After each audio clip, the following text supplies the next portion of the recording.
Queen কিন্তু আমাদের দিব্যিই আছে। আমি ওর নাম দিয়েছিলাম ফেলনা, যেহেতু রাস্তা থেকে কুড়িয়ে পেয়েছি। ওকে কেউ ওর গুরুত্ব দেয়নি বলে ফেলে দিয়ে চলে গিয়েছে। কিন্তু আমার মা ওর নাম দিয়েছে কুইন। ও নাকি খুব অ্যাট্রাক্টিভ। ওর চোখ দুটো ভীষণ সুন্দর। কুইন এখন খাওয়া-দাওয়া করে এই যে এই জিনিসটা দেখতে পাচ্ছ? এই জিনিসটা আমার ছেলের ছোট্টবেলাকার একদম পুচি, যখন ওকে ওই নার্সিং হোম থেকে বাড়ি এনেছি সেই সময়কার কথা। কুইনকে ঢাকা চাপা দেওয়া হয়েছে। Queen baby!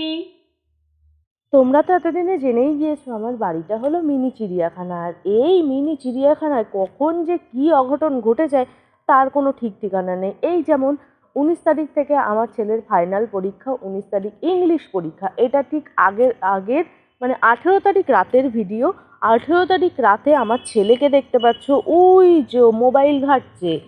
এটা দেখে আমাদের বাড়ির মোটা মালু একদম সহ্য করতে পারিনি। সে বলল যে ঠিক আছে, তোর ইংলিশ পরীক্ষা, তুই পড়বি না, তাতে কি হয়েছে, আমি পড়বো, আমি পরীক্ষা দিতে যাবো এবং আমি ফার্স্ট হয়ে দেখিয়ে দেবো।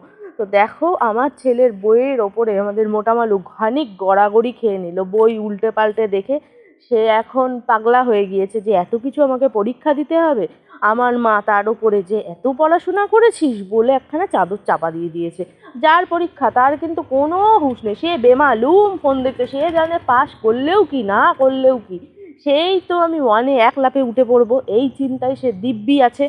কি আর বলবো। আর এই যে চিড়িয়াখানার নতুন সংযোজন, আর এর নাম তো দিয়েছে তোমরা জানোই কুইন। আবার আমার ছেলে ভালোবেসে এনাকে ডাকতে শুরু করেছে আইস কুইন। এখন এর পরীক্ষা নিরীক্ষা চলছে। এ কি কানা?